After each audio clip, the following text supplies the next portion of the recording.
right.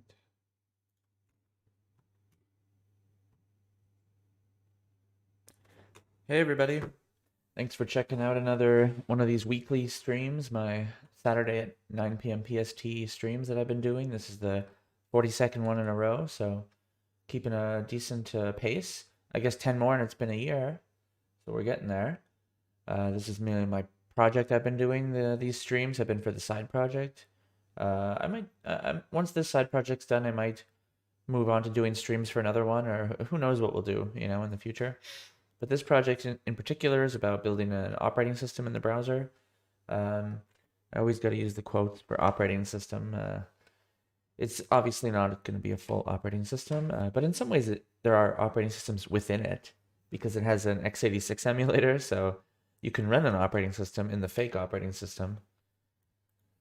Anyway, if you like my videos, if you like this video, if you just want to throw likes around in YouTube, please throw a like to me. If you're enjoying it, and if you want to enjoy them further, if you want to motivate me, that kind of thing, feel free to throw a subscribe my way as well. Powered by Blue Red Bull today. No water. My water machine broke, so waiting for the new one to boot up today, and then we'll have some water tomorrow. Some cold water, anyways. Probably going to be a short episode this week. I think maybe one of the shortest ones I've ever done. This week, my wife was using my computer every night for doing driver testing, getting her driver's education thing, because she didn't have a computer that could do it. So that's usually my time when I do a lot of the coding. So I didn't really get too much coding done this week, but I had a few opportunities to play around around like 10 from 9 to 10 p.m. kind of thing, 9 to 11 sometimes. So yeah, we'll get into it. One other cool thing I wanted to show just at the top of the show. I mean, this isn't my thing, but it's something I found that I'm hoping to add. You see here, somebody's converted the Space Cadet game to WebAssembly. So I was actually going to have this set up using the Boxed Wine WebAssembly tool, which runs like a Windows emulation software. With that one, you can also run Space Cadet, but this one runs much smoother, and this is almost like native performance speed. Works pretty good. Works very similar to the old game. Yeah, the speed's really good. I don't have the sound on for it, but it's a cool little one. And yeah, I'm hoping I can have this app in my thing. They've done a fake window box here, but none of this does anything, and not like how mine are. But yeah, the performance isn't bad on it. So hopefully I can put that in there. It's a GitHub repo project. So shout out to K4ZMU2A. Maybe I'm supposed to read it like a hacker. Kazmusa, maybe? Good job. Hoping to put that one in my app. And this is my app, by the way. This is the Windows 10-esque looking OS with the quotes. And yeah, I'm just going to continue to try to make it more accurate and add features. And today we're going to add a couple features.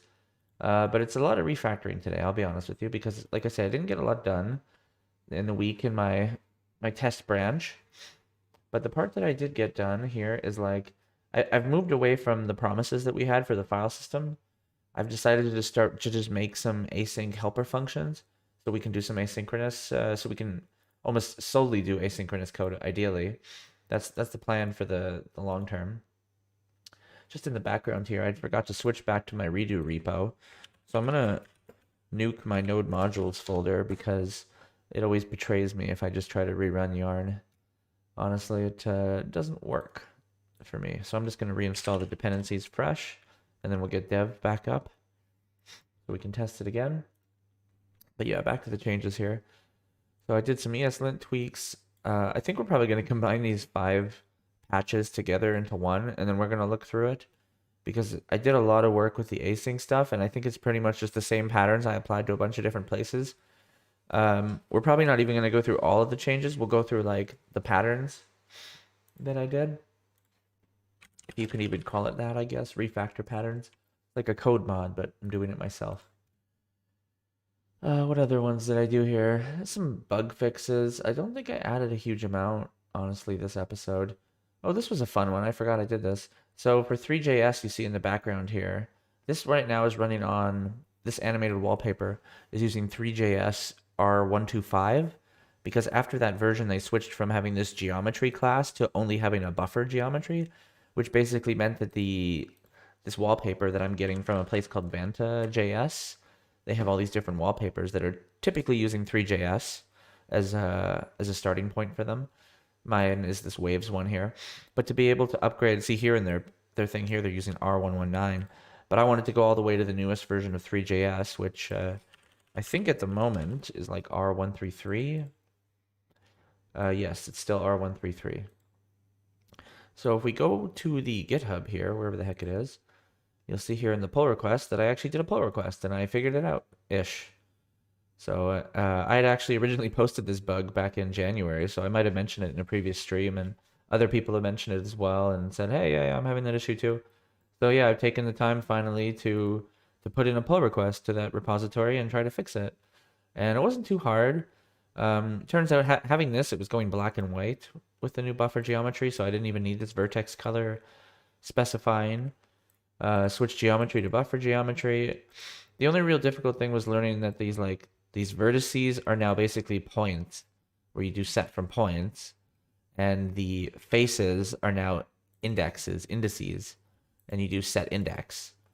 Whereas before, it was just being pushed to like arrays that already existed on this geometry object. Now they use these functions, and you have to kind of build up the points. And yeah, they got rid of face 3, also got deprecated, so I had to tweak that. And then one other little difficult part here was, yeah, so this is the array that the vertices were, but in the new system, it's all in this array, attributes position array. And instead of having a one vertices that's like an object that had this x, y, z, and oy, basically it's just an array, and you have to take the 3 items and put them together to make that vertice. Basically, like I did them here when I dumped them into the indexes. So I just did that, but I tried to keep the changes very minimal and basically just do the minimal necessary. Same here. It's no longer dynamic equals true. It's this set usage to dynamic draw. Compute face is now compute vertex. And instead of doing true to each of these updates, there's just one called needs update. Other than that, as you'll see it in a couple commits from now, basically nothing changed with the wallpaper, but now I'm able to use a newer version of Three.js, which is smaller, a little more performant. It's always good to be able to use the newest versions of dependencies if you can. So let's not jump too much further ahead. Oh yeah, I also did another cool one today that we'll get into, is that the clock, several things now I'm remembering. So I did some unit tests. We had basically no tests, and I've added a couple tests, pretty minor ones.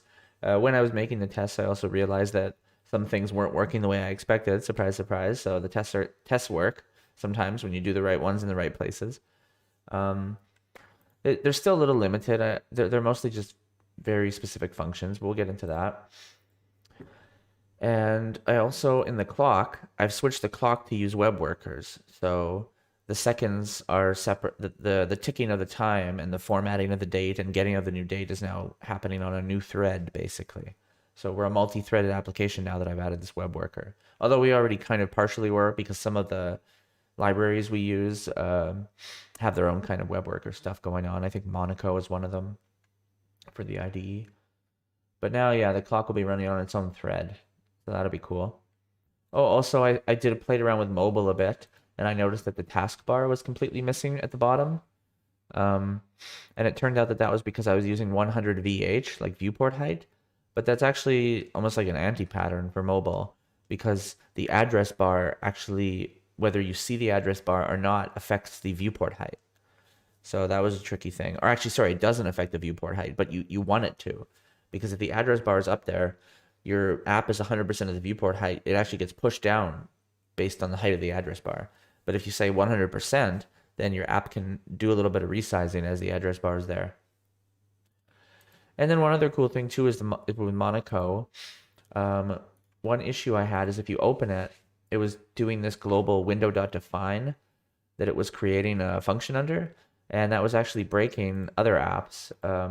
It works in this one example here, but one thing that wasn't working, the trick that I did was after Monaco loaded, after Monaco closed, I would undefine the window.define. But the problem with that I realized, let's say I open this one here, session, there's the error right there, because session wanted to load, it knew it was JSON, so it wanted to load a language file that once again needed to use the define function. And that no longer existed because I set it to undefined.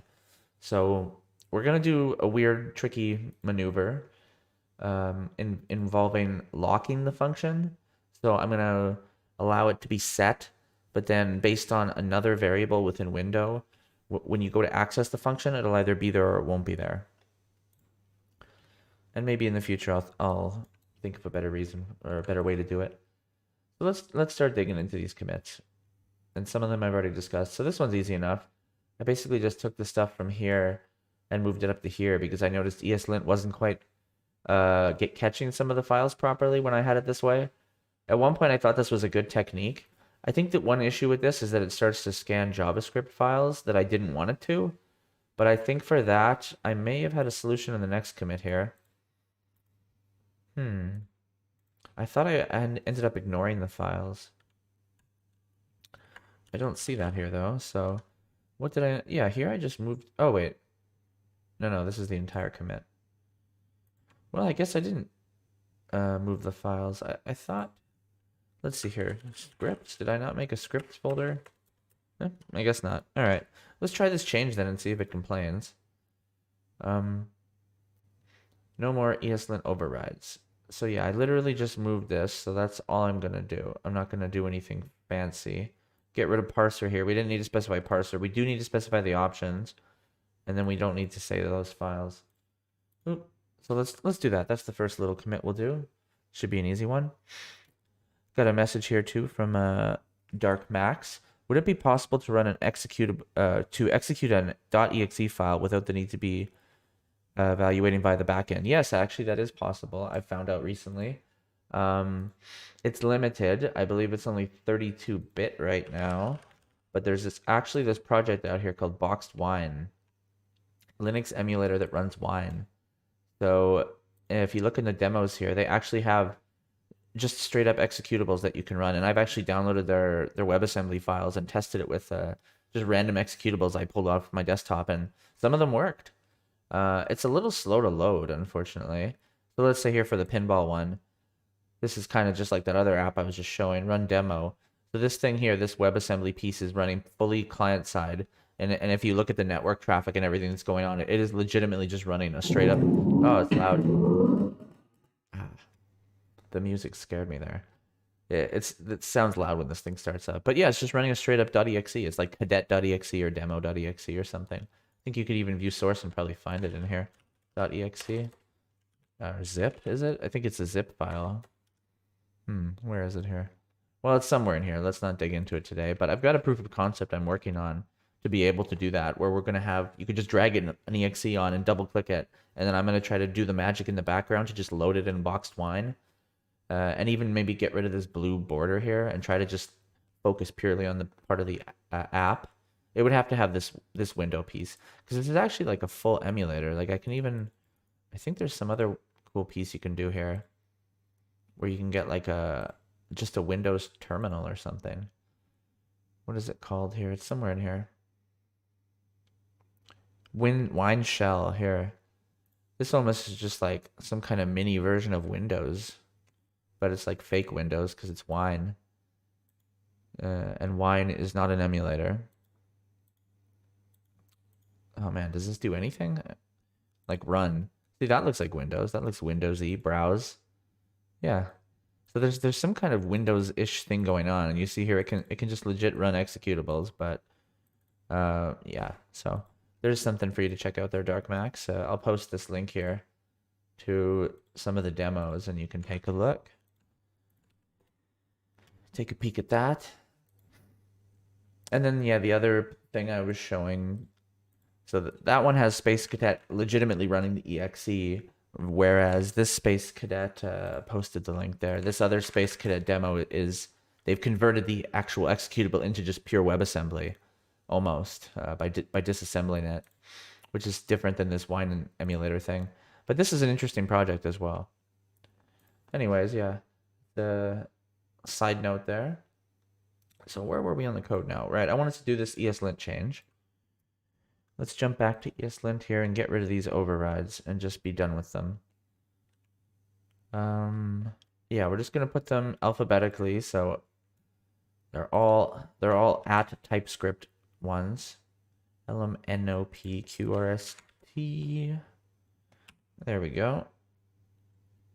And then we also needed this piece. Otherwise, we don't need this entire override. We'll just do that.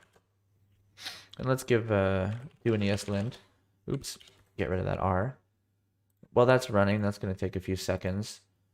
See if the next one here, so simple this one. Just removing this gibberish console log that I added last episode accidentally in my haste. So ESLint has, yeah, we'll get rid of that. Oh, nice. So there was no real problems. It's complaining about, now it notices that console log. Had I ran this and actually looked at it, I would have seen this. So that's a good follow-up here. Let's do this one first. No more ESLint overrides, let's say. Add that to our show notes. Our first little change of the day. And commit. Next one, yeah, let's get rid of this silly console log. Remove silly console log. Oops, what did I click? Who knows?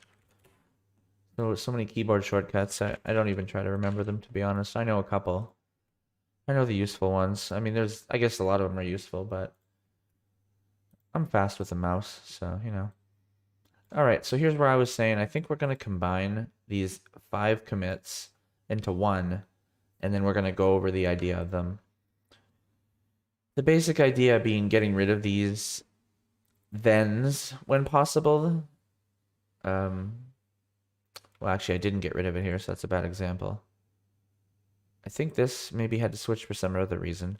Yeah, let's just apply this one and take a peek at it. But yeah, I'm trying to get rid of the promisification and switch over to the syntactic sugar of async awaits. Let's do a git apply. I remembered the other day that I can just drag the file names in here. I've been typing them the whole time. So we'll git apply this one and see how that gets us. Let's just take a peek at this first just to get the gist of what we're changing here. So this, I think, was just a fix for the mounting issues, actually. Let's commit this one as a separate one, in fact. Yeah, I think it goes to mount.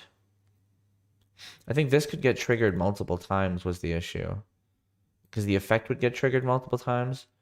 But if every time it was a dispatch, and I actually knew if it was mounted here, that's the key. Yeah. So you do the mounting, instead of doing the mounting in the effect, I'm doing it in the dispatch. Because then when you do a function here, you know you're getting the most up-to-date state. So now I'm just checking here to make sure. Is it not mounted? Okay, let's mount it. And then otherwise we return true. So that if this gets triggered a second time, it's not going to once again try to run mount. It's gonna check it once. And we could possibly have, maybe we could have just done it here and just saved ourselves a little bit.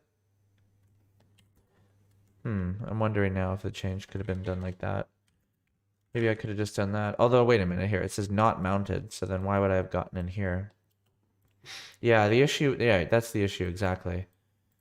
So I think the issue was that there's like a little bit of a delay where this effect gets. Oh, yeah, because set mount happens here, I bet. But then mounted would have changed.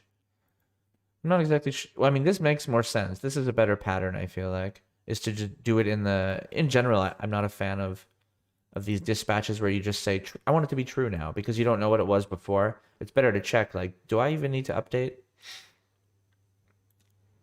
And does this mount need to run? So let's do that part first. Let's just commit that one as only mount if not mounted. Reasonable. Only mount fs if not mounted. What? Was there a change? No. Maybe there was. Oh yeah, I think I did. Why does it say there was a change? All right, whatever. That's a commit right there, all by itself. And now we can get into the async part that I was mentioning. Yeah, so here's the first little part where I kind of wedged in. Was that right here is where you get the initial FS, the browser FS file system. And then I take its functions and I pass it in here to my async FS to kind of convert it to asynchronous. And then I get out functions that I need within here. So then instead of in here accessing it via where is it here? Where's a good example? Here, like fs.read file. I've switched completely to a different system here. So where's read file? I've lost read file now too. Oh yeah, it's right here at the top now. So before it had to do all this nesting where you'd say fs.read file, this file, then here's the callback we'll get back. And I was always getting the error too. Like here'd be the error here. I'm not doing anything with it. Now what I'm going to do with this async await method is that I have every error will reject. So we're going to start getting better. We'll get more errors basically. Like if an error happened here, I don't even have anything catching it. But now it would have thrown the error and it would have legitimately been more noticeable. So that's better, first of all. Now we still needed a promise here because we were returning that, but I was able to just turn this into await, read file, this URL, and then you get the file data here. Whereas before the file data was this, I always had to specify empty buffer. We're done with that too. So this is just a way better method here. And then these are what I'm exporting from the use file system. So instead of, before it was like use file system would take the fs object and do the same pattern of like fs question mark dot read file. Now we're just directly going to use these functions, these read file and stuff. Much easier. I don't need the is ISO. Maybe I didn't ever need it. Yeah, I just moved this condition to be a little simpler here. Mostly just some minor refactors whenever I could. This also, yeah, these are all just purely refactors based on the async await change. And yeah, this one as well, if file input, yeah, that's equivalent basically. So that didn't change. This error is probably wrong. Yeah. Here I also switched to async for recurse path and clean this up quite a bit. You see before it was like fs.exists make path. Then if we get exists, we check exists, and then if we do that, we do next part. Then we do a make, and we have another callback, and now you see it's literally one line. So if exists or make directory, then next part. So it checks if it exists, and if it doesn't exist, it tries to make it, and if either of those are successful, then it goes to the next part. That's basically what was happening here in these like 7 lines, but I was able to get rid of the errors checking, the flag information, all of that's internalized now in the commands themselves. This I just put the one line, I think. That didn't change at all. I tried to shrink a few things here and there just because I'm refactoring, but mostly it was just this async await stuff, especially in this case. Now we looked at that one, let's apply the next patch. Part 2. I think I did these in parts. I'm always worried my power's gonna go out or something and I'll miss a save, or I don't know. I just do commits. I'm addicted to the commit. Do another git apply on the next one here. Should go without a hitch, and it did. Although at the same time, maybe we should start committing these because it gets a little harder to see what's changed now. You know what we'll do is the next time I'll stage the changes. So we'll stage, patch, because then we can kind of see the additions. But they're all the same thing. So like I said here, instead of fs, we still need fs because at this point I hadn't transitioned to every function because they're a little tricky to do. But now we're able to export these calls directly, which is a little cleaner. And we've pretty much always just been shrinking lines here. If doesn't exist, rename and then update. That's much cleaner than all this gobbledygook. I switched this from rename to then rename because that's the basics behind it, is that Boolean is like, after you're done creating it, rename. But it's not to be confused with some new path that's renaming something, you know? It's about putting it in like a rename mode. So now all our nesting here is conditional stuff, and we're not doing callbacks or anything, which is, I think, a lot cleaner. You can see here, it's pretty much the same exact stuff. So now here's where we do tries instead. That's where, by rejecting the promises, with the async await, it's basically just a syntax sugar for doing the new promise. Well, let's look at it here, actually. So this is what I'm actually returning, is this new promise that I create. But here, because I created in this format now versus how it was before as a callback, now I can do await on it in an asynchronous function. So that gives me the ability to make the functions a lot simpler and put all this boilerplate stuff here. So let's say in the case of make directory, fs make directory, the path, I needed this wx flag. And then if there was an error, we do the reject and we pass the error. Otherwise, we resolve with the true in this case. The empty buffer for reading. All that stuff's been internalized into the functions now.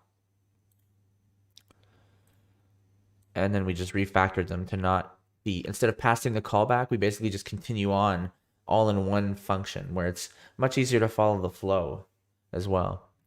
That's how I'd like to transition all the code to. And a lot of it already was, actually. It's mostly just the file system stuff that wasn't, because the library that I started with has no asynchronous stuff. It was mostly just with callback based. But I've decided to start making my own little helper functions like I did here, where if all they're going to give me is this place where I need to put a callback, I'm going to wrap it in this promise structure so that I can say, here's when it's done, here's when it's failed. And then the async await knows based on that. So it'll await me to say something's been resolved. And if I reject it, then that's going to throw an error. And that gets into the throwing the error gets into why I'm doing this try catch system now. And I kind of like the wording of it better anyways. So you see here, I try to make the file, and when I catch it here, then I can deal with the error that I care about. So if I caught an error and the error says that it already exists, then we iterate the naming. Before that wasn't so clear that that's what was going on necessarily. But now it's easier to see, okay, if it knows how to make iterations basically. So that's part 2 of that part of the change. Let's see what we also changed a little bit in here. Oh no, this is the same place? Yeah, this is the same place. I've changed the typing a little bit now.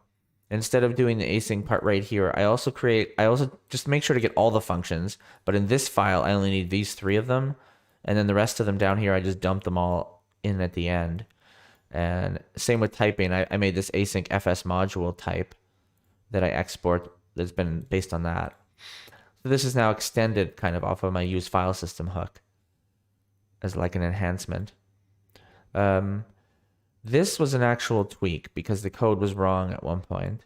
The code was it was refreshing for any path that matched the path, matched like a root of the path. So it was refreshing all the folders basically for any change. This here hasn't changed other than the refactor. And yeah, these didn't change from the first time we reviewed them. So we're going to stage it this time before we apply the next commit. So we can see this part 3 of the async here that my async changes.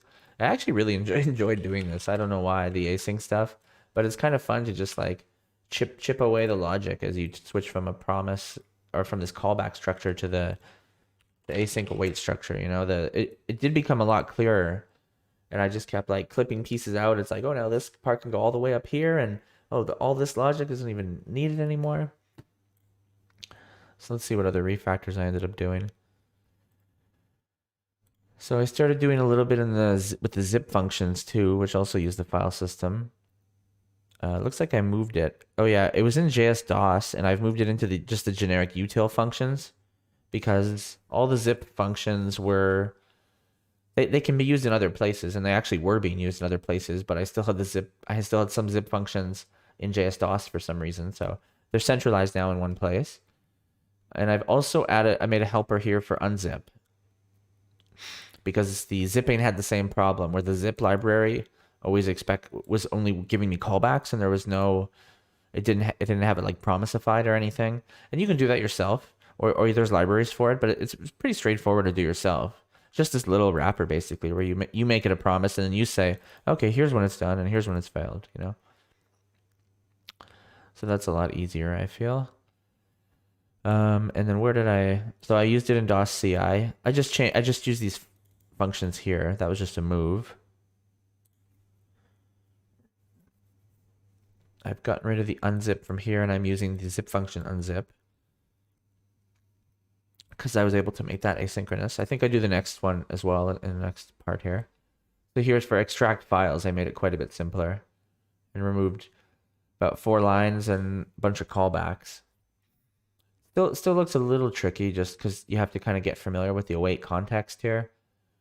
But basically, I get the zipped files, I get the name, I try to make the directory, and if it's successful, I like how the make dir command can be a Boolean now. So I can kind of use it as the condition and then let its success go into the next step, which is nice. And then before this was doing just some for each thing, and in general, I prefer these promise alls. So that worked out a lot better. And I was able to, wait, why is this asynchronous here? This doesn't seem to be necessary. I think this changes further, but yeah, that to me doesn't need to be asynchronous right now.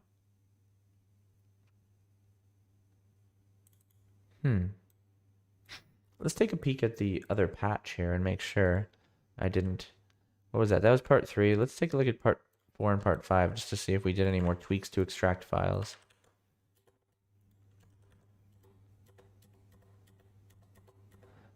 Doesn't seem like I did, but I really question that change. Why that would need to be async. Let's just review this. This is part 5, so if it hasn't been fixed here, actually let's just go. Did I ever fix that? I don't trust that change. Let's make a note about it just to see if at the end of these patches did it need to be async? Question mark extract files. Let's see. Because yeah, that usually if you have async, you're gonna have an await somewhere in here, but there could be some logic as to why I had that. It would also explain. Yeah, these commands here, I guess, oh, okay, because I'm returning it. Sometimes these awaits aren't necessary on return, but then at the same time, would the async even be necessary either? Can I just get rid of this? Doesn't seem to complain. Let's just see if we can keep that gone, because yeah, I don't think that part was necessary. Otherwise, so far the changes have been okay. So that was the tweak to extract files. I also added this ability to overwrite a write file and a make directory, because then we can conditionally do the X flag or not. Otherwise, it was throwing an error if you didn't allow it to overwrite, which is good to have that control. What did I do here? Yes. So this is another pattern I've noticed as I was doing the refactoring, is that once you get rid of these callbacks, if you want to keep it asynchronous in the effect, it's really not recommended to have an async effect. It doesn't really work ideally. So instead, what you do is you just make a asynchronous function that you can just trigger to kind of just let it go away. So now the effect, pretty much all it does, this was already just basically an onload effect. So now once it loads, it inits the session the one time. And then that is it's an async callback that's doing basically the same thing this was doing of setting these 4 pieces. But now I can use the await read file rather than the nested callback style. And what was the other piece there I was checking for? Yeah, it was checking for contents before. I don't know if that's necessary or not, because I'm skipping that.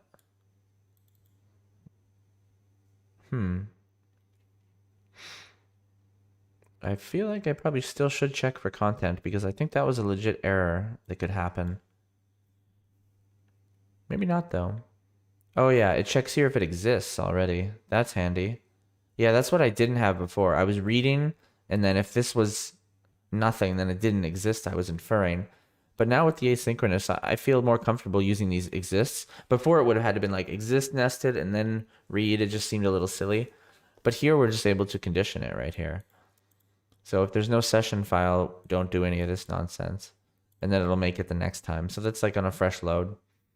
But yeah, but that's a nice little freedom that I've been given by having the async. Okay, so I think we're good with this now. Let's add those changes to the stage changes. Move on to part 4. Hopefully our patch doesn't complain because of that one little change I did. Because sometimes it does, and it's frustrating when that happens. Oh, here we go. Line 369. So let's take a peek here. 369. Wait, did you mean this line? Yeah, I think it did. Oh, is this where I changed it? Oh yeah, it was async here. Oh man, I changed it like a millionth percent. Why didn't I didn't pick that up last time? Okay, so let's not do that little fix so that we can properly do the patch here. Where was that? It was like extract files was the function, probably in the folder you'd think. Yeah. Okay, let's put that async back. That's the dangers of the patch game, you know. If you're gonna run patches, you can't deviate from the changes. So now it should be fine. Now it applies. Okay, so let's see here what we did now. So we kept the async, but now we're actually awaiting something. Okay, that's fair. That's how it should have been the first time. That's what I was checking for. So boy, this was a big change, this part 4. Let's take a review of this one because it changed quite a bit. So for the DOS CI, I'm passing read file instead of passing the file system like I was passing before, because we only need to read a file with it. Yeah, that's a little change there. So I don't need FS at all in this case for DOS CI. I've managed to completely get rid of it and rely on these commands. And I think I did this for most of the apps actually. I've been able to switch them from these nested callback structure, as you see it, to this much more clear, just getting the things as you need them, you know? If it doesn't exist, make the directory. If the right file is successful, then move on to this. It's a much cleaner logic I'm feeling. Okay, so yeah, again, we've made the file partially shorter. And this was another case where the effect had these asynchronous components to it. So to turn it into an await, and I think to make it cleaner, now you see the effect is basically just load bundle and then close bundle. And then I'm able to just make them functions here, load bundle, close bundle, and I can make those async callbacks and kind of just clearly lay out all the stuff that before had quite a bit of nesting going on. The DOS instance, I was able to do async on properly because it was using a then promise instead of the callbacks. So for all the .thens, I'm slowly moving over. Same with TinyMCE. I've switched it to on save here instead of being in the effect. Now I just set it here, and using the asynchronous stuff, I can say await, write the file, and then if there's an error, I can even use the TinyMCE error to update the spec when I do a notification. So I'm really liking this try catch approach. Don't care what the error is, so I don't have to look at it there. Same with here, instead of a load file callback, I just do it here as one command, and it's another async callback. Very simple read file, then you got the contents, and if it's got a link to it, we set the mode. Before that to me it looked more janky, and we're doing that is if there's no error thing. So now we're probably gonna get more errors, but we want errors. Before I was basically hiding some of the errors by the fact that I just on every callback it's like I don't want to handle the error here. But now that I'm just always using these functions that already have a built-in catch throw mechanism, that's cleaner. And hopefully, I think in production, it'll just show as like a console error to the user, so they might not even notice much about it. For dev environment, you get that big white pop-up. And what I'm going to do long term, once I start getting everything properly throwing errors, I'm going to have like a catch-all, and then I'm going to use that as a way to display the errors to the user better, as like an error system. But hopefully that'll never appear because there won't be any errors in the code, of course. So the v86 looks very similar to the DOS one, doing the same thing where I moved it to functions, close disk image, load disk image, and then make the effects much more simple here. I'm very happy with that conversion there. The wallpaper as well. I've switched from that nested reading file structure kind of thing to a much more, I think, clean way of doing it. There's still a little bit of conditional stuff here, because if there's, first there has to be a session, then there has to be a wallpaper. If there's not a wallpaper, you can load this. Otherwise, it tries to load this, and if not, it catches it and does that. And that was, again, there was no try catch here, so I've gotten a lot nicer use out of try catch now. So I've gotten rid of FS here on the file drops, switch to async, await, make recursive. await write file, allow overwriting, and then do your thing. This one here, I believe this extract files, I think the reason that this changed so much is that it was wrong in the first place. Because if you see this version, it looks very different. And I think I was having issues with extract files and its ability to make nested folders up above the first nesting level. And that's where this has fixed that. So now to extract it, first it makes the path. Oh wait, is this? Oh right, so it already has the unzipped files, and then it goes through each one of them to see that if it has any length, and if it ends with a /, that means it's a folder. If it is, then this returns as with make folder. Otherwise, and when it does returns here, it's kind of building up this array here, this mapped array to do promise all on that we're going to also await for. And if it's not a directory, then we convert the data to a buffer and we try to create it with this Boolean here, created, and we await write file, and then we return true if it's created, and otherwise, oh wait, this is also a Boolean, right, but these are all async functions, so it awaits turning them all into like Booleans, and then I don't look at the return Booleans to see if it all got made or not. But if write file were to fail, we check the error here. And if the error is that the path didn't exist, that's when we recursively make the path and then try to write the file again. And kind of, that's my method now of continually doing it recursively. Oh, right, the reasoning why this was, now I remember, because this is for extracting zip files, and it turns out that zip files can act certain different ways. Because when I made a zip file on my desktop that had a folder in it, but when looking at the unzipped files list, it didn't even mention the folder. But then I had another zip file where when it looked at the list, it did mention the folder, and the folders were like 0-byte files that ended with /. Yeah.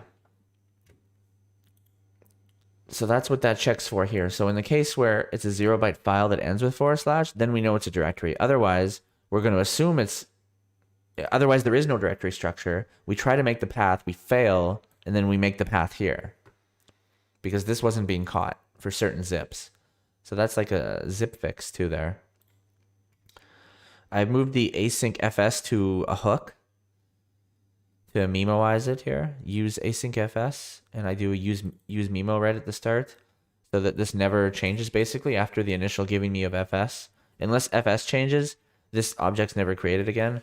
I think this was an issue I was having where we were getting some weird looping, and that's because of this kind of thing. And that's a possible solution to fix it. That worked. What changed here? Oh yeah, now that's a hook. Otherwise, I don't think too much changed.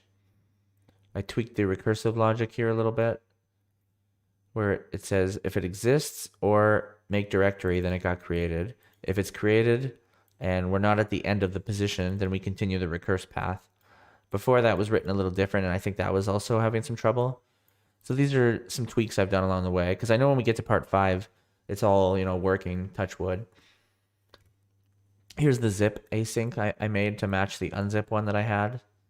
They're only used internally, it looks like.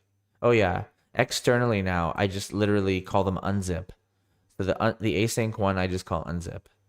And I don't think in this case I needed the other one. Internally here, within here I do. Where is it here? Let me see, zip async. Ah yes, here it is. So when we add files to the zip, you see we've been able to clean that up a lot. Before that was like unzip and then this read structure. Just so much nesting going on. And if you look at it now, it's like a million times different. Just buffer from, await, zip up the unzipped stuff, plus the stuff I want to add, which it reads here. So, I mean, that one is, I think, a really nice example of where you can really clean it up. Hopefully people consider that readable. But you see, that's like a third of the amount of lines, and to me, it's easier to read. I mean, if you can ignore the awaits, you're basically just saying, I want to zip up the unzipped stuff that I have in the buffer, plus I want to add some stuff from this path and read in the data here. I want to add to the zip at this path with this data. To me, that seems clear enough. Anyway, that's just some good changes. And then last, but presumably not least, is part 5 of this massive async wave.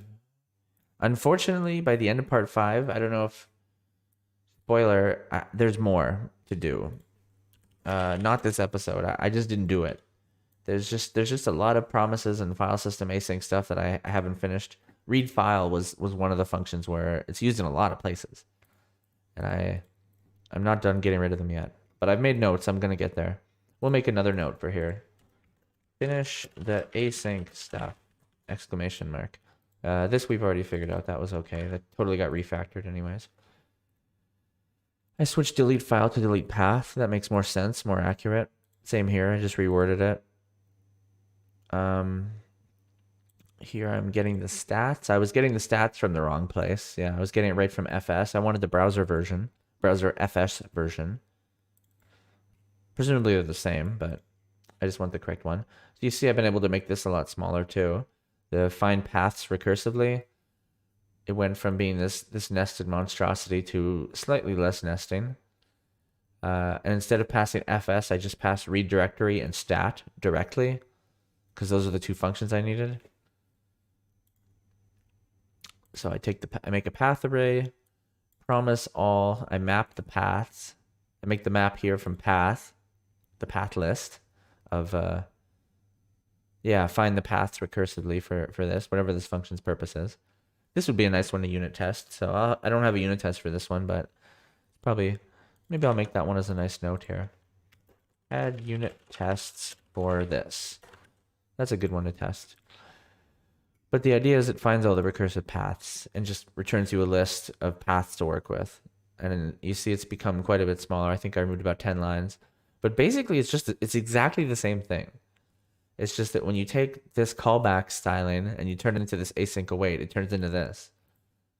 Where there's not much going on. It's like if it's a directory, then you find the path recursive again, running this function again. Otherwise, you just return the path. And it's like that is what that said. It's just a lot of words before. What else? Well, this one we changed a lot here. Yeah, here's where I just got to converting more stuff.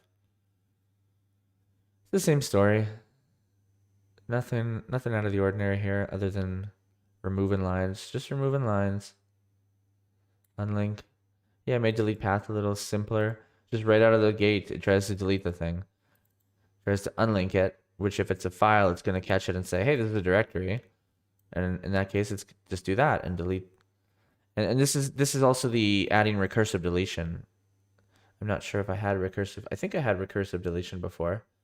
I'm not even sure I did, but now I do. So that's useful. And then I delete the directory at the end. Again, simpler. Yeah, that's the main ones.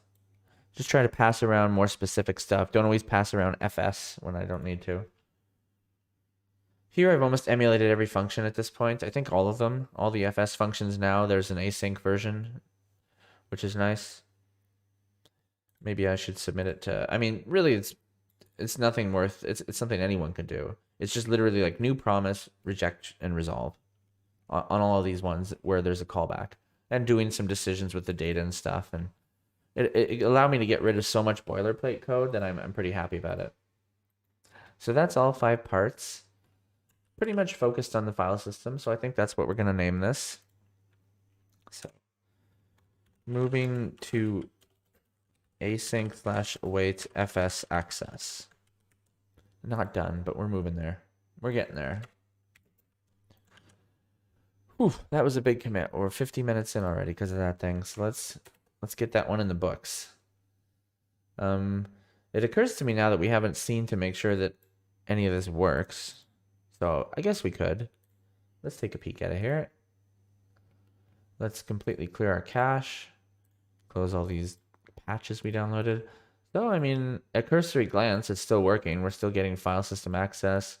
Let me add a few things to a zip here. Move the zip over here.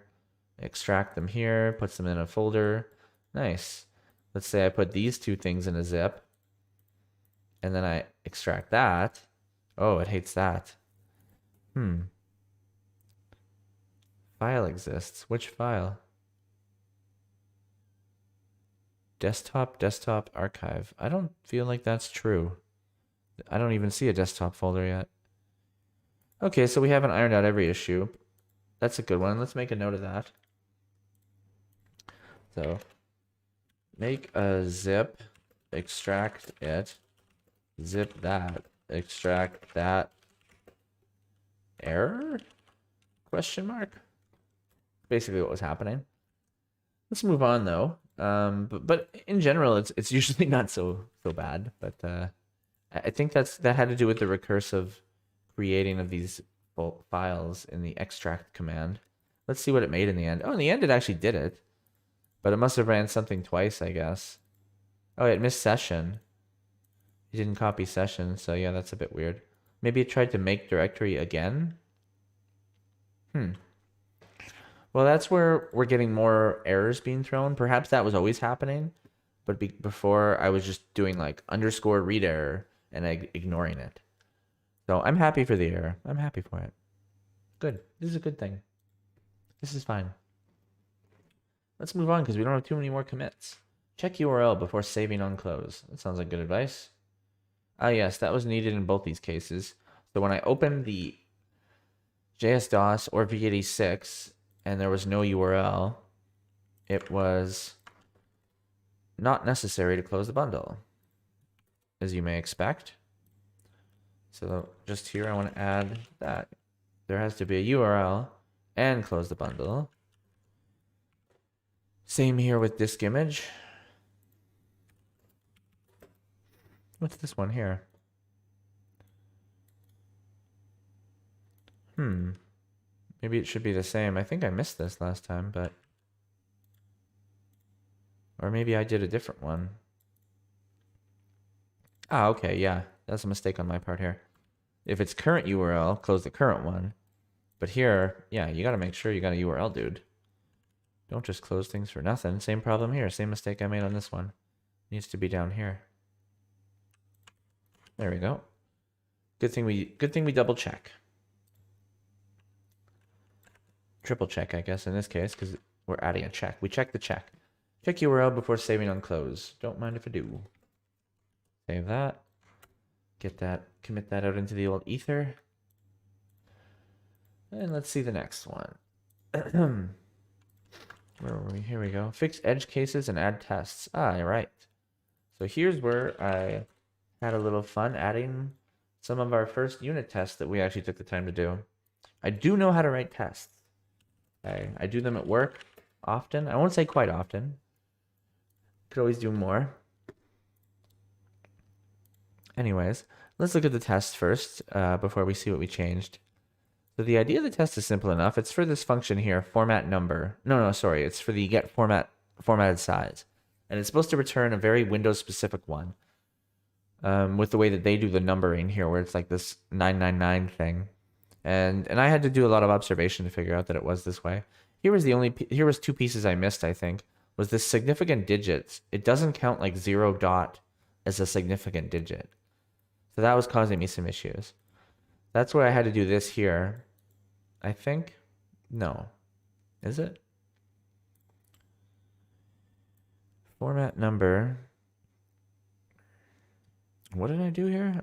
Now I'm trying to remember what the heck I did. Yes. Here's in that piece here with the significant digits. So if the number is less than 1, if it's like 0 dot, then I want it to count only 2 significant digits because I want it to be dot, let's say 99 or dot number. But when you say 3 significant digits and the first one is 0 dot, it was doing 3 at the end. That I didn't want, and that I didn't even realize that. That's what the unit test caught that. And then here, this was to fix a rounding issue. So when it does the math, and let's say it comes to like 0.999,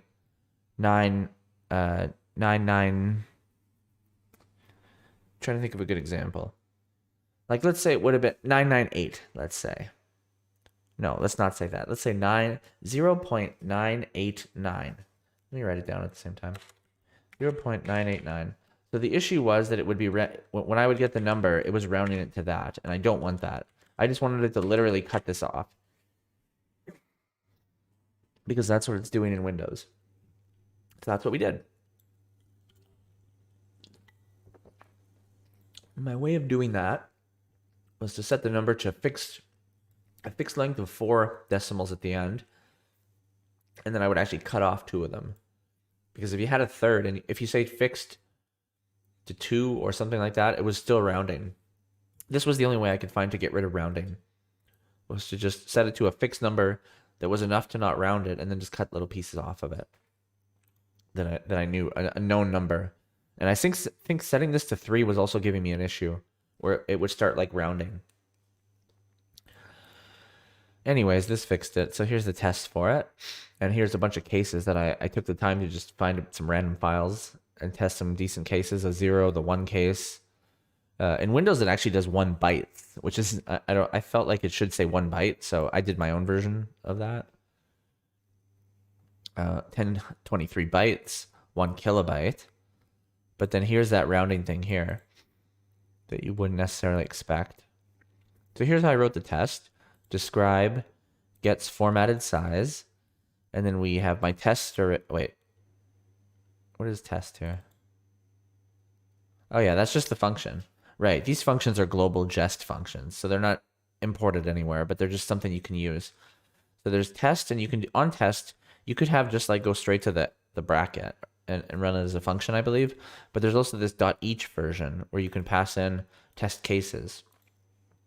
So I say, given the first number, render the next number, the size and the result. So the size of bytes, the result that you should get. And that's all I say. Expect the get formatted size. Here's where I use that function to test it, to be the result that I've wrote here. And these are come right directly from Windows. And let's run that test then. Yarn. I think it's just test. I don't know what I wrote here. Yeah, test. So you see now we have 2 tests. And there we go. They both passed. So that means, in theory, my get formatted size thing works for converting. Excuse me. What was the name of that one? Fixed edge cases and added tests. Okay. Sounds a little general, actually. Let's be more specific with that. Added tests for size formatting, formatted size display. Added tests / tweaks. Yeah. That's good enough, just like that. Try to get a reasonably well-named commit message. Go on to the next. Added load. What is this? Added load files test. Oh, right. This was an interesting test. Did I? Yeah, okay, that one worked. Let's do a patch on this one. I'm not sure, end of the day, if this is the most necessary test in the world. I think I was just having fun with some testing ideas when I did this one. But it is good to have an assurance of this function. So the function... So I made a test function here to mock the onload event listener. But why? Let's go through the test here and figure out. So the test itself is load scripts and styles. So it's basically using the load files function. And the load files function takes a list of files and it actually injects into the DOM in the head of the document script tags or link tags to dynamically load JavaScript files on the fly. It's my little way of loading the files. And here I made a test for it. And I made a few test cases. So through the test cases, I actually imported the library files from a few apps, from JS-DOS and Video Player. The Video Player one, I believe, has some CSS. Yeah, it has a CSS file and a JavaScript file. The JS-DOS one just has JS-DOS. And then I also did an example one here, script.js, style.css. It doesn't validate that the script loads. That is something I'm not able to do with Jest, but it does validate that it goes into the document head, which is all I can hope for from this function anyways. What happens next is like out of the purview of that function for the most part. So the way I've written it here, describe load scripts and styles. I have a before all that'll run every time one of these test cases occurs.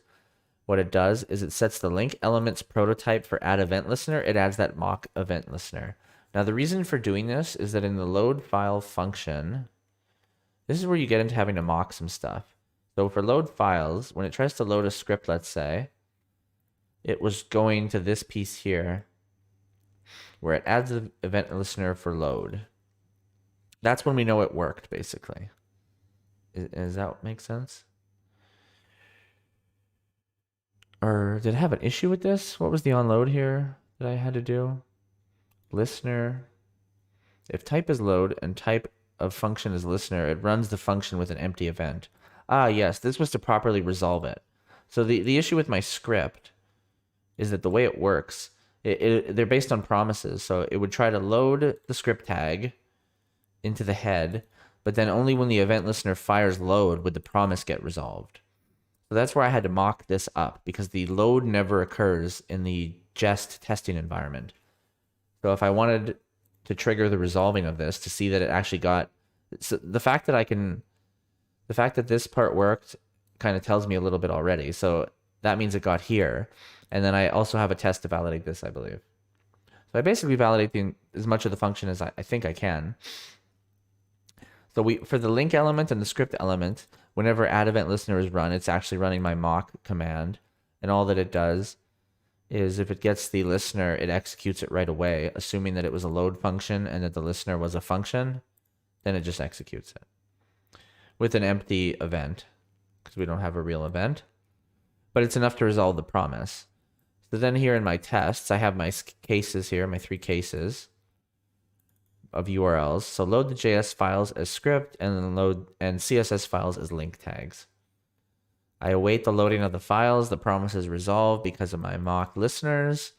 And then for each URL, I go through them and I expect that I do an expect where I take all the head elements within document.head that are there now, and I see if any of the, when I say some, I'm looking for just for true from one of them, has to be true, that one of the child nodes that's in the document head has the same URL, matches the URL.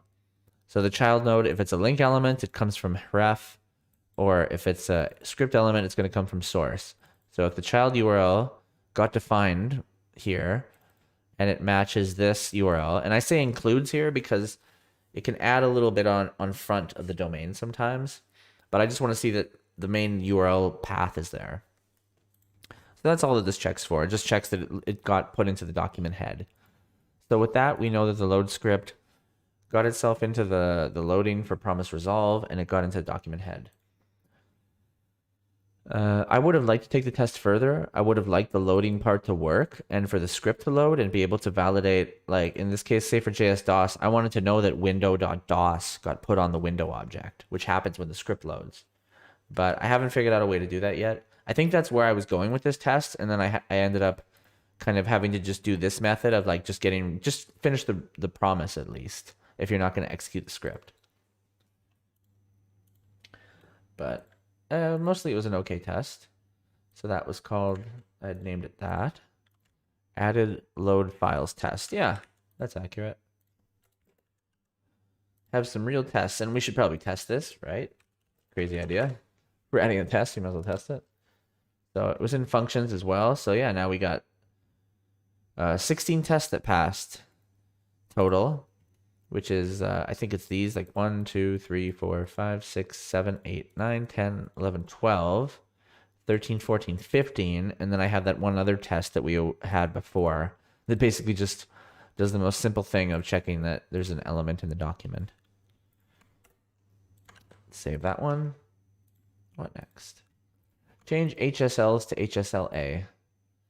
Yeah, these are minor enough. I'll just run a patch because I'm lazy here. But basically there was a few instances where I was doing the HSL coloring, and I was using, I think what happened is, and this is kind of a weird thing with Chrome, I had done some tweaking to the colors, and then I copied and pasted the styling right from Chrome, and it does it in this different way, where it has, like, if you see here, HSL, oh wait, not this one. So this one I was just wrong with because I was using 80% opacity, but it wasn't HSLA. That was wrong. I wasn't getting opacity. But this one here, these two, these are like some Windows way to write it. Or not Windows, sorry, Chrome. HSL, where you have the 3 attributes, but then you have this like divided by to do opacity. I'm not a fan of it. I've switched to the HSLA method I was using before where we use commas. That's how I prefer it. Okay, change HSLs. And that's just a different styling, coloring format. Similar to like how there's RGB for setting red, green, blue. There's HSLA, which is like hue, saturation, light, and alpha being opacity for the A. Gives you a different kind of control depending on how you want the colors to show and how you want them to be affected by the colors around it. Or behind it in most cases. All cases.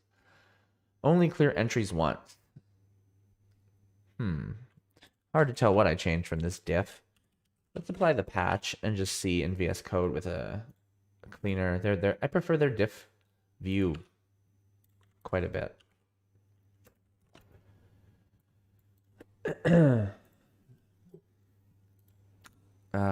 Okay, yeah, that's a little cleaner. You can see here clearly in this piece is where it changed. So there was some kind of indentation change, maybe. Oh, because I had to do brackets here instead of returning the entries directly. But it's much easier to see that not a lot changed. Basically, none of this changed here. Just this little piece here. So I switched this to get the paste list here. Got a moving boolean here where I see if it's a move operation. Ah, right, I remember this now. One sec. So there's 2 things here I did. Or is there? No, there's only one thing I did. So this moving aspect, this was something I had weird before where for every entry I was saying, is it a move operation? Clear the entries. Because we don't, after you've done a move or you do a paste, you can't paste again. But with copy, you can. You can paste multiple times. But the thing is, if either all the files are going to have an operation of copy or they're going to have an operation of paste.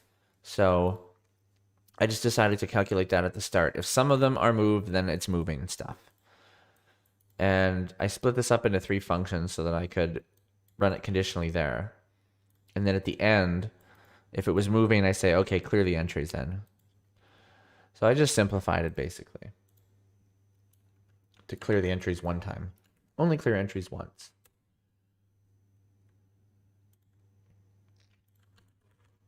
Let's see what the next one is here.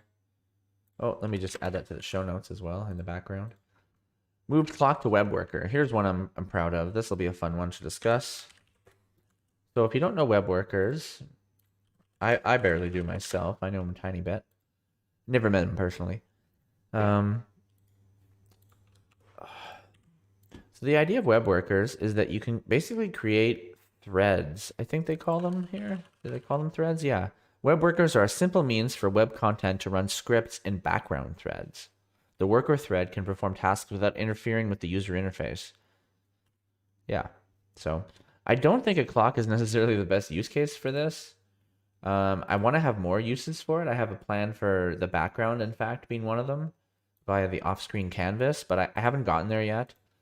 For now, I've just done the clock because it was somewhat easy. I'm not really sure about the performance cost on it. I'm going to do some more profiling to find out, but I don't think it hurt me anyways. So if we look here, we had this function called use locale datetime, where I was getting the formats from the theme. That's why it was a hook. I think I've decided to not do that, and I just embed the formatting of the clock in a file.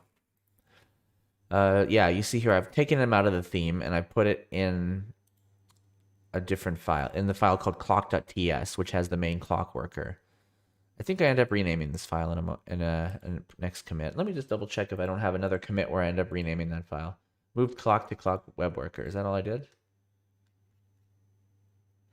Hard to tell. Let's apply this one too, because this is clearly about the clock, and it's... Oh, I actually see there's another change. Let's apply all the clock patches. Oh, wait a minute. Is this already the one? I already had this? Let me close all this stuff that's in my way. So we just did that one. Moved clock to web worker. Here's the tweaks. This is the tweaks. Yes, here's where I moved the file. So I just want to put these two together so we can focus on the clock changes at the same time. Hopefully it applies the patch. Nice, no problem with the patch. Here we go. So now it's this file called clock worker. And this is where I brought those formats from the theme. Now something weird here that I've done. So you see here these two things. I used to have constants for those. I still do. But one thing I noticed with the way that I've done the worker is that basically I don't have any scope to anything outside of here. So I wasn't even able to import constants or anything because Webpack would try to look somewhere that it had no access to. So the way I've had to do it here, if we look at the clock worker, is basically the entire logic of generating the clock display is all in one function here, in which it has that same formatting from the theme. Pretty much everything here is just stuff I used to get from theme and constants as to how I want it to look. And then here was that function that we had before, the use locale date time. That was basically the same thing that this is now. I cleaned it up a little bit so that it could just be on these 3 lines, and then I moved a little bit to the return piece instead of before I had all of it returning here. This looked a little messier, so that I cleaned up a little bit. But as you can see, this is all within clock worker. I can't take this out and put it here just because of the way that that works, because I'm basically converting this function into a string of a file, and that file lives completely alone. And I'll get into that piece in a second, and that's this tricky way that I've done the workers where I don't have to make a worker.js file that gets loaded. And I feel like it's kind of a cool way. It's just that when you write the worker function, you have to know that everything has to live with inside it. So then I have my send tick command, which will post the message. This is the part of the worker. So post message is to send the data to the thing listening at the worker for the messages. And then it's just the normal command, format locale date time. So the only thing where I think that this could be working or where it's doing any hard work is these new times that get made every time, this formatting, and then formatting the clock, creating the ISO strings. Nothing huge, honestly. It's all pretty minor stuff, but at least that's been moved off of the main thread. And then on the window here, the global this, what am I doing there with global this? Add event listener message. Yes, this is like setting the on message for the worker, but I've done it in this format because I prefer the look of this format. TypeScript is happier with this format. Another way you could do this from within a worker is I could just literally say like on message equals, I think something almost to that extreme you can do. I think that's like there's some special stuff in a worker. I'm trying to remember, I don't remember the syntax, but it doesn't have to be like this. I've decided to do it like this, where the global this is kind of referring to the worker itself. So I add a message listener on the worker that when it gets a message to do something about it. I set the listener event as passive just because that couldn't hurt. So the trick here, I keep track of the initialized state in this Boolean here. If it's not initialized and the message I get back is the message that I got was a nit, that's when I send the first tick by a post message. So I give you first clock event, and then I set up a timer that's synced up with the local clock, so that the next time I trigger a tick is going to be exactly the same time that your second is changing to on your computer. And then when that occurs, I do another tick, and then I set up the interval that every second it's going to do another tick. And each tick, rather than just add like 1,000 milliseconds, every tick runs the send tick command, which does the format command, which actually grabs the time again. So even if something made the browser like freeze for a minute, it's not going to get off sync because every time it's showing a second, it's actually getting the second from the computer anyways. It's not keeping track internally of its seconds. But yeah, so basically everything here was exactly how the clock was written before via this function plus this little piece here that I had. Here was where I was doing the convert. Here I had this function called use clock. I actually think I forgot to delete it. So it's still here, use clock.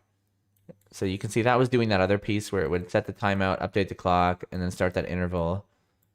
You see here I was using the constant, but I can't use that now. Same idea though. Let's delete use clock. We don't need use clock anymore. Just like we didn't. So use clock and use locale.time have been replaced by the worker. And now on the clock, instead of using those two functions, what we do is I keep track of the date, time, and date time. I keep track of those three numbers here via state. And here's the dispatch to update that state. And then here's where I make a function that I want to pass to the worker. And how does that work again? This is the messaging function. So the way that I've made the hook here, this use worker hook, is you get that clock worker function. This is the function that does the work and sends the messages and listens for the init message. And then the other function, the update function, is what gets triggered every time a message is sent in.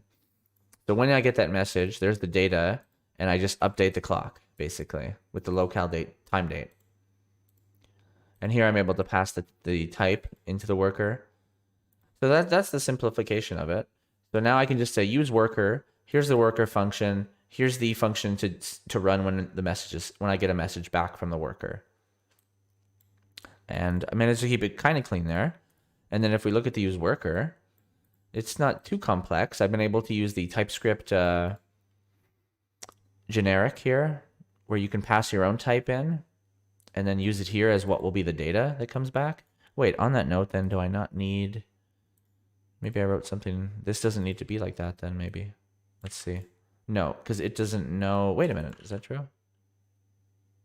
No, it doesn't know about this. Maybe if I defined it here, it would. I wonder. Yeah, because here it knows about the data is the correct one. So I wonder if I did move this function into here, even if I kept it as a callback. Let's try that. Move this piece here, put it there. That's cool, because see, now it's actually using data properly. I might try to use that, because I like that I don't have to do the type again. So the type here gets inferred all the way to data, and then it gets set as data. I like the cleanness of that. So then, like, going back to the worker here, so you passed in the type here, it gets used as the general type there. That's the onMessage event. Here's the worker function. So the trick to how I do it, where you can take a function and use it as a worker, is based on this. And this is actually described in the MDN article, is you can make this worker URL, where you say URL, create object URL from a blob. And the blob is like this function that can run itself, where you get the brackets, and then all of the function code, and then another bracket, and then these two brackets here to say run that function that you just made. So it takes all of that string as a blob, and then says that the type of file is the application JavaScript, and that's how it creates that URL. So then this worker URL I can use to make a new worker, just like that. And I set that as the worker that will get used here in the state. And then as soon as I've set the worker URL, I can revoke it. I no longer need to keep it in the cache to kind of clean it up. And then I have an effect here. So once the worker changes, as soon as it can work, it's gonna, as soon as it exists, we'll add an event listener of the message to run that onMessage event. And this also is going to be passive, just in case it helps. And then as soon as I set up that listener, that's when I run the init message to say, okay, worker, you can start. And when the worker's not needed, it gets terminated. That's the basics of it. Let's take a look at the code and see if, or let's take a look at the app. So there we go. So the clock's still ticking. So that clock is running in a worker now. I'm not even sure how we could see that exactly. Would that be here? Yeah, exactly. So within the sources, you can actually see a section here and these are like little web workers, that little icon there. So for within localhost, this is that fake URL, object URL. So if I had loaded a real file, it would have said like clockworker.js or something. And you can see here how it converted it. So there's those brackets that it made. Here's the function that was the function. and then here's where it runs it. So it can run all that. It can handle the posting of the message. And yeah, it runs in a different thread. So you can even see here the threads. Yeah, there's the main thread, and then there's my clock thread. Oh, they even show up here. That's cool. So I'm hoping to find more uses for these threads, these web workers, because now I kind of understand a little bit how to do them. And I made this hook, this use worker hook that I kind of like, where you can just give it a function and give it what you want the message to come back as. And then you just have to realize that it all has to be self-contained within this function. But I haven't thought of a lot of good examples, or a lot of good use cases yet, unfortunately. I think we are ready to commit that. I think we've explained it all as much as my memory can explain it. We'll say, is there any other changes here for it? I don't think so. So we'll do a commit called moved clock to web worker. Oh, I closed my show messages here. There we go. Moved clock to web worker. Commit that. And we can move on to the next one. So we did this. Let's go to this one, I guess, next. Oh, allow testing workers. Did I do that? Did I make a test for web workers? Ah, right. This fails the tests. Right. Let's just skip to this part next so we can figure that out. So one issue that I ran into that we'll show right now, I'd forgotten until right now. Let's do a test and we'll see that it fails after I've added that worker. And I think this is the most basic test that ended up failing, but this test has caught a lot actually for how basic it is. So you see here, it doesn't know when you're in the testing environment and we're using JS DOM to do the testing instead of a real browser environment or node. It says url.createObject URL doesn't exist. So that's not even a function. Now, my way around that is somebody has made a what? Oh, this change also is the change where I got rid of use clock, I think. Looks like it. Let's see if we can do that and make the patch happy. Okay, there's a bit more to making the patch happy.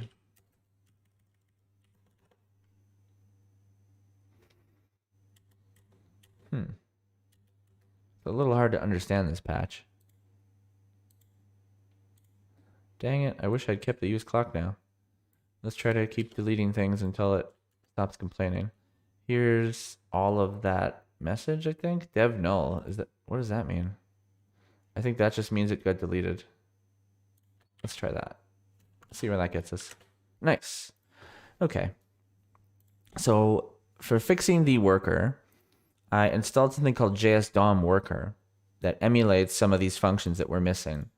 I added it here to the setup files after environment, right after the JS DOM extend expect.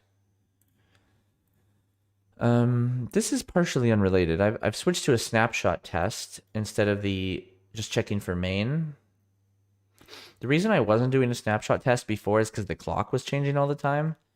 But unfortunately, because this JS DOM, the way workers work in the JS testing environment, the clock no longer works, unfortunately, for testing in this way.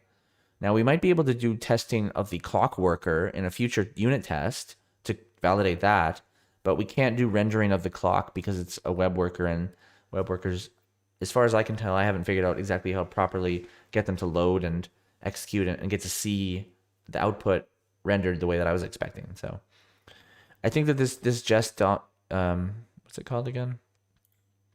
JS DOM worker is helpful, but it's not exactly like a fix-all.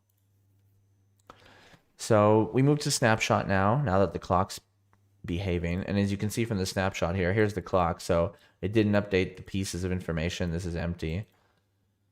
But we're just going to accept that for now. We'll do a unit test on the clock worker, and we know that separately they work.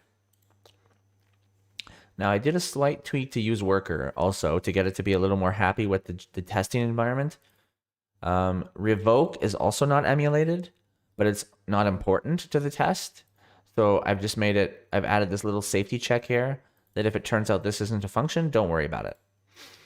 And I've also done a little add-on here. So terminate is also another thing that doesn't get emulated. I guess I could just do the same thing here, to be honest. Maybe I should do that. I'd added this fancy catch-all here because the error that gets thrown is not supported when I try to terminate. Ah, yes, yes. That won't do it. So in this case, the jest, what is it called again? The JS DOM worker emulates the terminate function, but what it does with the terminate function is throws an error called not supported, which is not ideal for my test because the error gets considered an error, but it's not an error. It's just that this testing thing isn't supported. So that's why I added this check here, that if the error is not supported, then throw the error. Because, hey, if there is an error, I want to throw it. I don't need to ignore catch, but in this case I do. Anyways, let's try the test again. Ta-da! What happened here? Oh, I have to actually legitimately install it. So I did the patch, and the patch had a change to package.json, but I need to run an install to get the node module. Now let me try it. Hopefully it passes this time. There we go. So now our tests are passing. That's better. That was called allow testing workers. Web workers, I should say. Allow testing web workers. Well, allow running tests that have web workers. I wouldn't say it's the same as testing them. Let's say allow web workers to pass tests. Yeah, not quite the same. Next up, that was moving on to this. I did this. Before we skip any further, let's do this upgraded 3JS in Vanta. This one's going to be anticlimactic. It's just these two files because they're pre-built libraries. But you saw at the start of the episode, I went through the diff, the PR that I've got for these right now. So we'll just download the raw versions of these. They're kind of big. That was 3JS. And this one here is the Vanta where I've done my change. I'm just going to, in the background here, copy these to the right place. I think it's public, system, Vanta.js. Here we go. So the Vanta file is still 13 kilobytes, but 3JS went from 639 to 602. And now we're on the newer version. So let's check it out. So here's the wallpaper. And now I think we might have to totally kill the environment to have it properly reload. Because we just kind of, you see the files have changed here, but we kind of snuck the change in. Let's kill it and start again. And when it reloads here, there we go. As you can see, 3JS is still running. And I think there's some way to check the version of 3JS. It's hard to tell here. But we are on the latest version. Yeah, I have no idea how to check the version of 3JS. Did it say there? No. Let's quickly peek. How to check which version of 3JS is running. Revision. 3 revision. Okay, let's try it. Yeah, 133. Which we, as we said, is the latest one. 133. So now our Vanta Waves works with the latest version.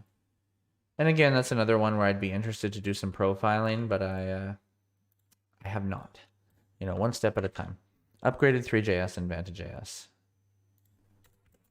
We can even say upgraded 3JS to R133 and fixed Vanta Waves.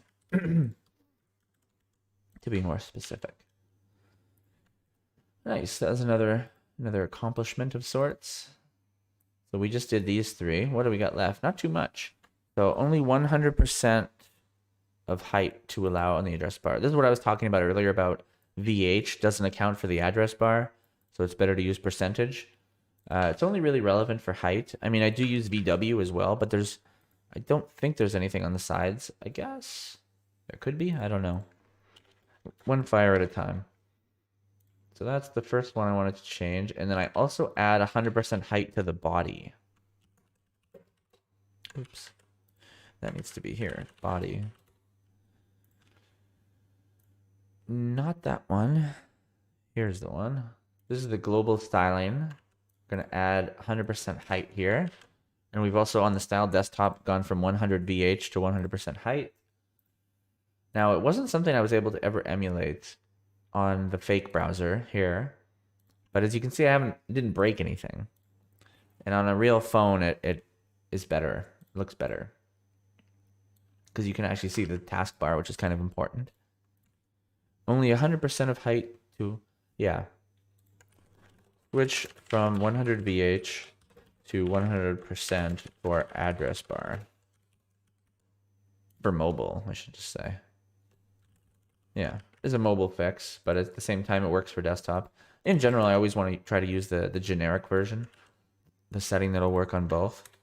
But sometimes it can be hard to know what that is. Fix test, nice and specific. I switched this back again. I wonder if my snapshot test is broken. I think another issue with the snapshot test is the classes were changing. If that's the case, yeah, let's just switch back to the old test and figure it out another day. Because I'm half a fan of snapshot tests, but I also think that they're not the best thing in the world. Yeah, the snapshot fails, so let's just switch it back to what it was a second ago. Delete snapshots, and then switch this back to like that. Just renders, and then it makes sure main is there. It's in the document. No snapshot tests for now. Until we get a little more set in our ways with our markup. And last but not least is this locking globals that I was mentioning at the start of the video, and we'll just take a look at it again. And I'll also demonstrate the bug here. Let's demonstrate the bug with how it is right now. So I think currently right now, if you open Monaco and then you try to open Doom, it breaks. So that's one issue. Another issue is if you open Monaco and then you close it, and if you open Doom, it'll work. That's good. But then if you open Monaco again on a file that has a proper language transpilation, or not transpilation, the ability to know the colors of the language and how to syntax it. Yeah, so that fails too. So there's two scenarios where it's failing. And another one too is with WebAmp. So when Monaco is open at first and you open WebAmp, it doesn't work. So we're going to fix all three of those issues by locking a global function. As confusing as that may sound. So I just committed the change. Sorry, I just applied the change with git apply. Let's try it out. Let's just do a test right away. So we open Monaco. That worked okay. We open Doom. Nice, that's still working. We close Monaco. We open this. Nice, that's still working too. So, and this is not a long-term solution, part of it, and we'll get into the part that's not. So let's take a peek. So first I moved one function. I've made a file called globals.ts in the utils to deal with different window object stuff. And I already had one function called cleanup globals. So I moved that into globals. I updated the import here. So that's all that happened in those two files. And the config file, I no longer do for window.define, I no longer clean it up. I no longer delete it after Monaco closes. So that was another piece. And then in the globals file here, as you can see, the cleanup is still here just like before. But what I've added is these functions here. And before we get into what they do, let's just see how I'm using them here in a very minimal format. So when I first try to load Monaco, and if there's no Monaco, I unlock the ability to run window.define. Then once it's been fully initialized and loads, then I relock window.define so that window.define once again acts as if it's not defined. And I do the same thing here. Now I have Monaco, I have the editor, I have the URL, and I want to load the file, I'm going to need the define function again. So I unlock it. And then after the read's done, after it's done whatever it did here, then I have a lock to lock it again. Now the temporary thing is this piece here. I'm not at all happy with the timeout. It's still better than before, because before Monaco wouldn't try to clean up this stuff until it closed. So now 3 seconds after it opens, it'll clean itself up again. But what I would have really liked is to be able to trigger this exactly when it's needed. And when that is after the model here has detected the language and loaded the language files that, so let's say if it's a TypeScript file, there's actually a TypeScript file that reads the TypeScript syntax to do the coloring and stuff. But unfortunately, as far as I can see, Monaco Editor doesn't ever give you an event to tell you when that's done. So at the moment, I'm just doing a timeout because after 3 seconds, it should be done. It should be done after 1 second or even less, but this is not a long-term solution. I want to trigger it on an event long-term. And actually, let's make it 5 seconds maybe. I worry 3 seconds might not be enough for slow computers. Yeah, it's debatable, honestly. I guess I could put this piece here. It doesn't make a difference, honestly. Yeah. I'm just not a fan of this timeout. I never like timeouts because it could take longer. You never know. Let's just look at the function now, though, anyways.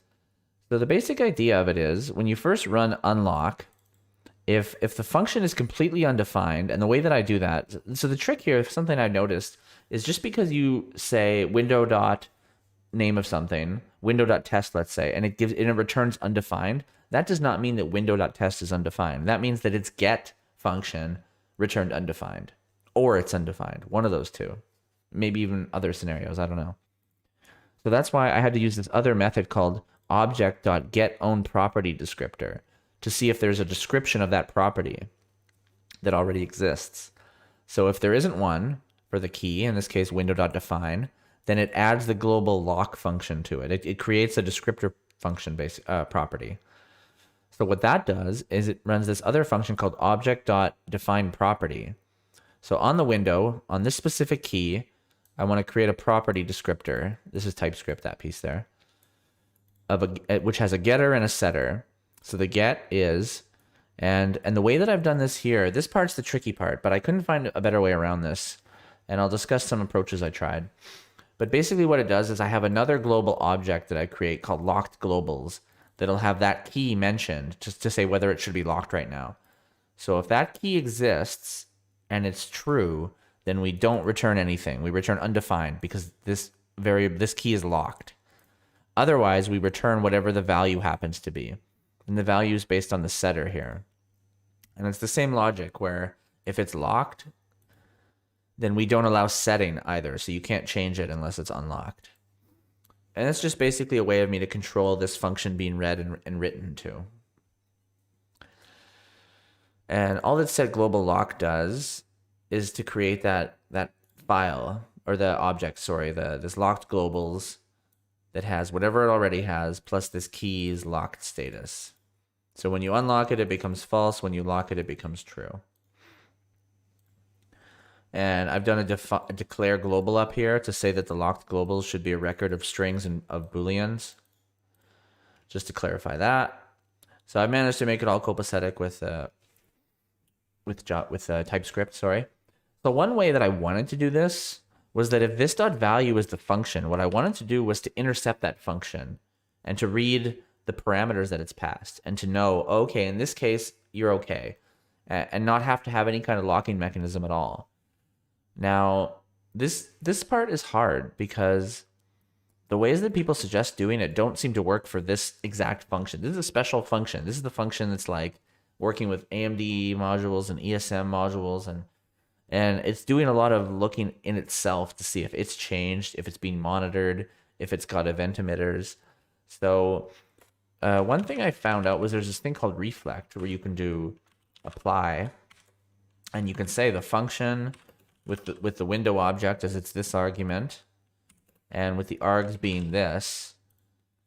So another way that I could return the function is I could have actually returned from here something like ... args, where you get the arguments, and we can console log the arguments then. So then you can conditionally work with the arguments that were going to be passed to that function, and you could say, okay, if you passed it these arguments, I don't want you to return anything.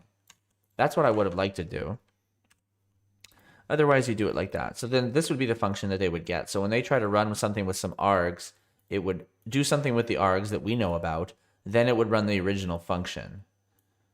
The original function being there with passed in args. And this works to a point. But there were some functions where it started to complain about some pretty advanced stuff, like this event emitter. I can't even remember what it was, but essentially I was using reflect correctly, I think. But the function window.define has a lot of things it does special. So that was, I could be wrong though, honestly. I want to dig into that more. That's what I probably will do in regards to this timeout thing. Rather than have a timeout, define should always be open to be read if you pass in the correct arguments. That's what I want it to be.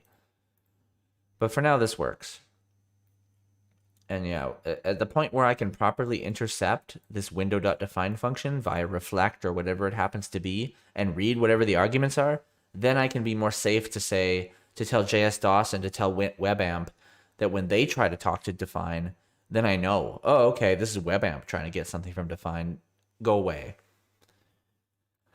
But we're not there yet. So for now, allow locking globals. Yeah. Yeah. I'll just say allow locking globals, but it needs improvement. Let's make that a note of this as well. Can we intercept window.defines args without breaking it? Question is an important part of that. If anyone has the answer to that, it'd be good to know, but I'll keep playing with it and we'll see where we get. Anyways, that's that commit too. I think we might be out of commits already. Yeah, I think we just applied them all. So like I said, it was going to be a short episode, although an hour and 40 minutes isn't so short. But that's it. So we only did 15 commits this episode. We got some bug fixes in, some tweaking, some advanced stuff, some basic stuff, hopefully. If you guys like this video, guys and girls and such, please throw me a like. If you want to support me, you want to follow me, that kind of thing, subscribe. There's also some little bell icon for notifications if you want to do that, if you're the kind of person that likes to get notified. I do these every week, Saturdays, 9 p.m. PST. But with that, yeah, that's it for this episode. So thanks for tuning in. Much appreciated, and see you next week in the next one. Bye.